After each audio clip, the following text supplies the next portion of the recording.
Secular লোক বলেই আমরা জানি, কিন্তু পারস্পরিক বোঝাপড়ার যে সম্পর্ক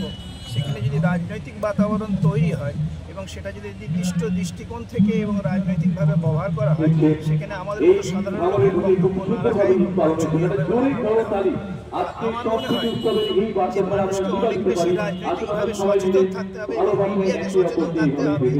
কারণ সংখ্যালঘু সব জায়গাতেই সংখ্যালঘু প্রকৃত ক্ষেত্রে যদি সেটা এরকম হয়ে থাকে অকারণে কোনো একটা স্বাধীন রাষ্ট্রের সার্বভৌমত্বকে ডিস্টার্ব করার জন্য এখান থেকে রাজনৈতিক,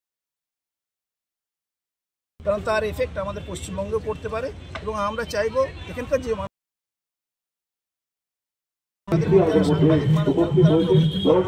মানুষের কাছে তুলে রাখুন কোনো রকম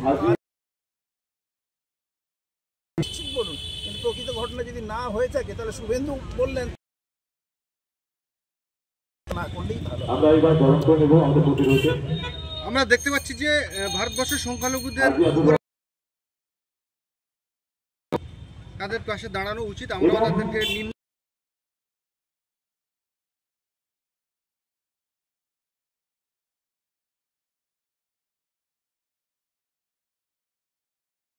ভারতবর্ষের সবচেয়ে বড় যেটা বিপদ সেটা কিন্তু পাকিস্তান কিংবা বাংলাদেশ, সেটা হলো বুদ্ধিজীবী সাম্প্রদায়িকতা। এই বুদ্ধিজীবী সাম্প্রদায়িকতা থেকে আমরা যতদিন না করতে পারছি ততদিন কিন্তু এই ধরনের ঘটনা ঘটতে থাকবে। চারজন মানুষকে মারা হয়েছে,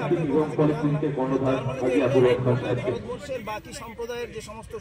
গুরু মানুষজন আছেন তারা সবাই সংখ্যালঘুর বিপক্ষে, এটাও